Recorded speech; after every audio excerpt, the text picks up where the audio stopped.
AI crowd manipulation. That sound, that raw, explosive, collective roar of human passion. It's the lifeblood of sports. It's the 12th man on the field, the 6th man on the court. It's the wave of energy that can lift a hometown hero to victory or crush the spirit of a visiting rival. We feel it in our bones, a primal connection to the tribe, all of us united in a single thunderous voice. But what if that voice isn't ours? What if that wave of emotion wasn't generated by the thousands of people around you, but by a handful of technicians in a dark room? Or worse, by an autonomous algorithm? What if the sound you're hearing is a carefully crafted lie, a weapon designed not just to entertain, but to influence? This isn't a distant sci-fi fantasy. This is the core of a chilling theory known as the Pantheon Protocol. The theory posits that the fake crowd noise we've become accustomed to, especially since the empty stadium era, was not just a temporary fix. It was a public beta test, a trial run for a far more sophisticated and insidious technology, an AI-driven tool for mass psychological influence. The idea of manipulating crowd sounds is not new. For decades, broadcasters have sweetened audio, layering in pre-recorded cheers to make a half-empty stadium sound electric. Political rallies have used strategic speaker placement and audio mixing to make applause sound more robust, to create an illusion of overwhelming support. It's the modern equivalent of the Roman Colosseum's claque, hired applauders paid to incite the crowd. In the 1970s, sitcoms perfected the art of the laugh track, training audiences when to laugh, subtly guiding their emotional response to the program. These were blunt instruments, manual and predictable. You could, if you listened closely, hear the same cheer loop over and over. You could sense the artificiality. But the Pantheon Protocol suggests we've moved beyond simple loops. We've entered the age of generative audio AI. Think of it not as a recording, but as an orchestra conductor. This AI doesn't just play a track labeled Big Cheer. It listens. It learns. It analyzes the game in real time, monitoring hundreds of variables.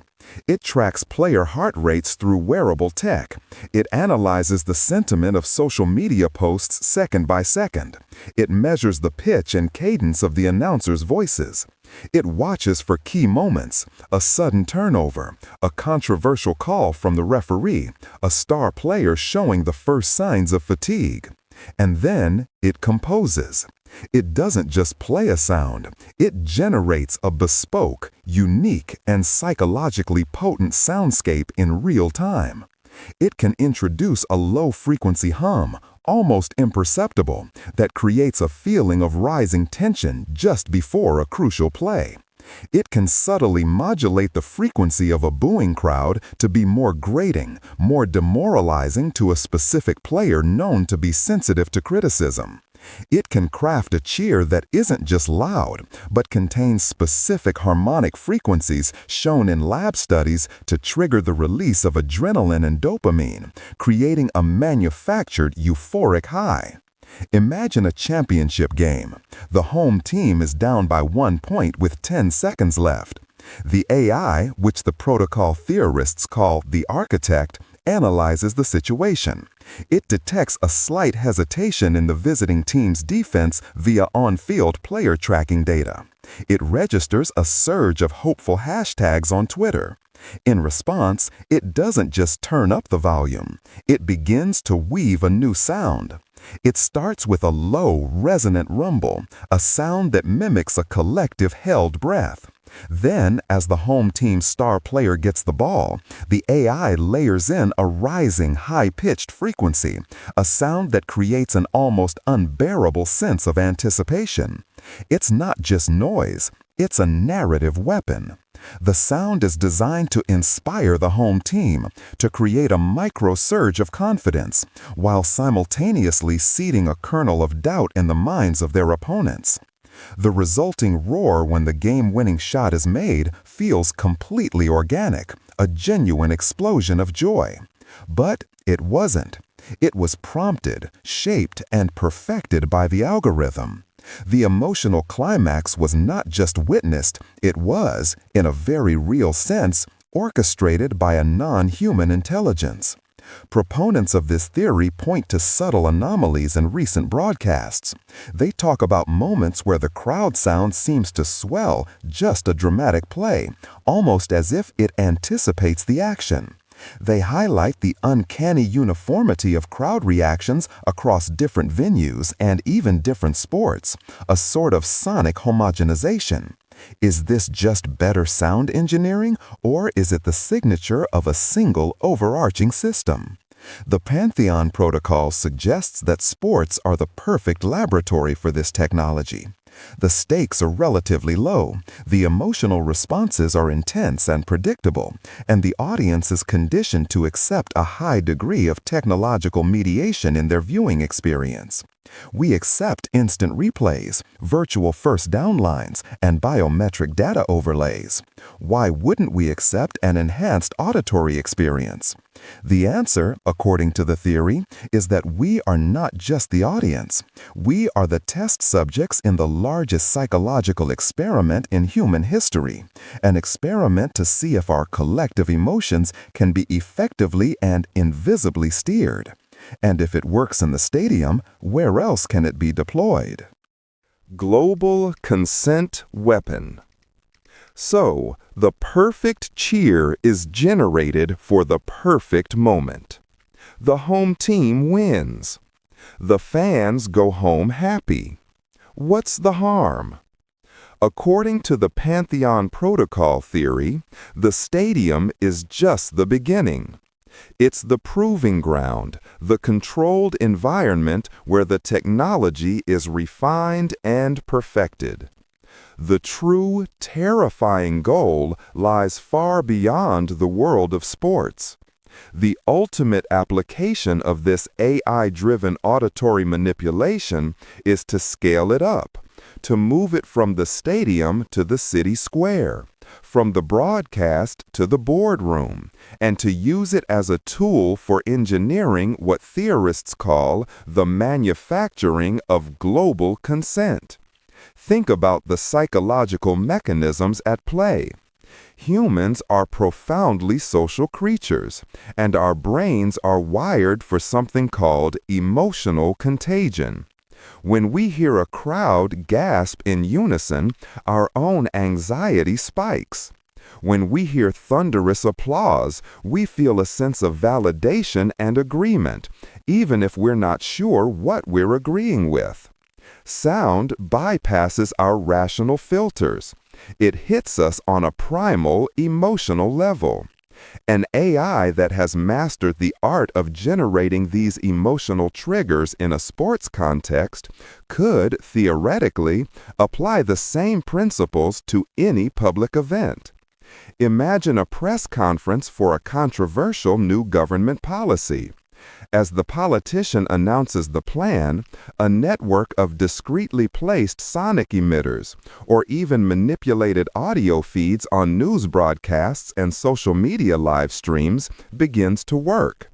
It generates a subtle underlying layer of sound, not overt cheering, but a specific blend of frequencies associated with attentiveness and approval.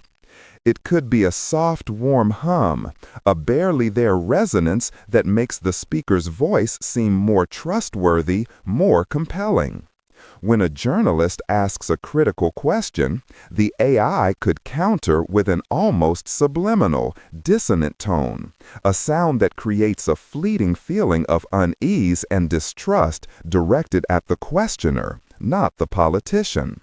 The television audience, the people watching on their phones, wouldn't consciously notice the sound. They would simply feel that the policy announcement felt right, and that the journalist seemed aggressive and out of line.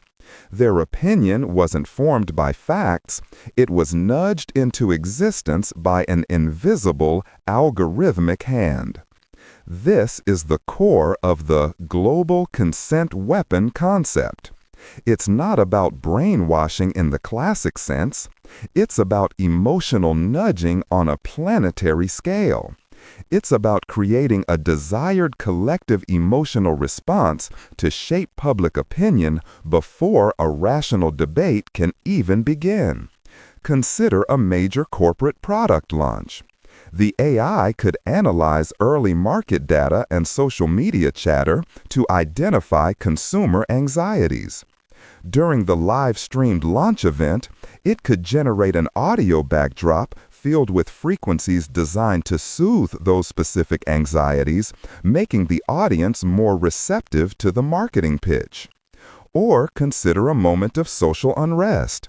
An AI could be deployed through public address systems or even piggybacked onto mobile phone networks to broadcast calming, pacifying tones over a protest area, subtly dampening anger and dispersing crowds not with force, with frequencies.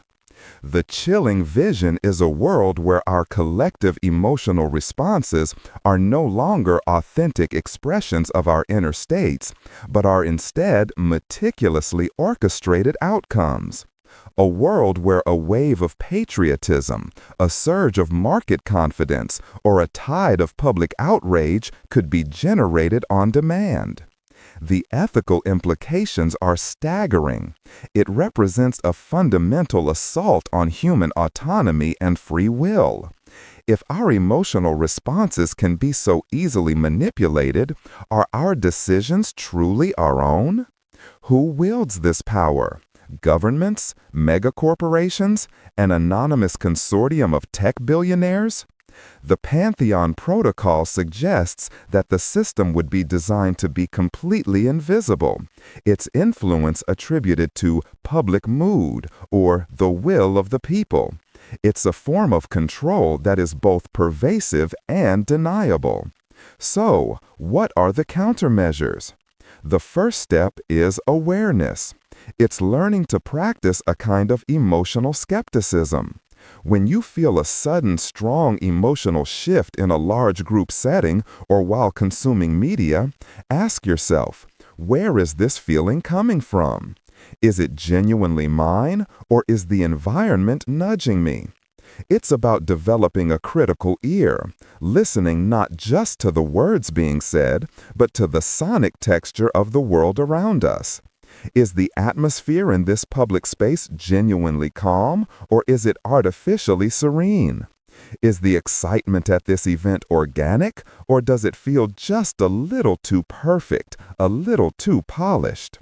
The future of personal freedom may depend on our ability to distinguish the real roar of the crowd from the ghost and the machine.